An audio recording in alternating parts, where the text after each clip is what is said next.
आमच्या पक्षाचा एक वाक्य आहे दादा, आपल्या पक्षाचं, योग्य वेळी योग्य निर्णय. अध्यक्ष महोदय उभे राहिले की बाहेरून आतून विधानसभेचे सदस्य आत येताना तिथंच उभे राहायचे. आता अध्यक्ष महोदय उभे राहतायत, अध्यक्ष महोदय बोलतायत, तरी निवांत येऊन गप्पा मारत उभा राहणं थोडीशी, आता 2.5 वर्ष मागच्या लॉटचा ठीक आहे, आता आपण कडक व्हा आणि कुठल्याही विधानसभेच्या सदस्याला एक पत्र पाठवा आपण की या सभागृहात प्रोटोकॉल काय पाळायचा. सभागृहात बोलत असताना खाली बसून बोलणाऱ्यांची संख्या कशी कमी होईल हे बघितलं पाहिजे असं मला वाटतं. खाली बसून आपण दोन्हीकडे मलाही लागू येते, मलाही लागू आहे, पण खाली बसून बोलण्यापेक्षा बोलणाऱ्याला कमी वेळेत संधी द्यावी आणि त्याचं भाषण लवकर संपावं.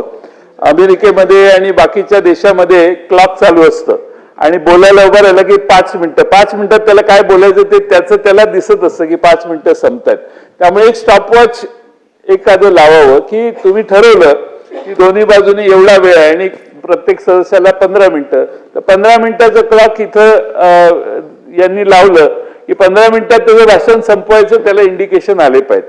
कारण किती चर्चा किती काय करायची यालाही मर्यादा असते आणि प्रत्येकाला बोलायचं असतं.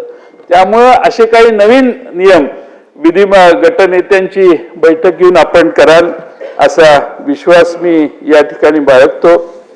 या सभागृहामध्ये आपण पुन्हा अध्यक्ष झालात याबद्दल मी राष्ट्रवादी शरदचंद्र पवार पक्षाच्या वतीनं आपले मनपूर्वक अभिनंदन करतो.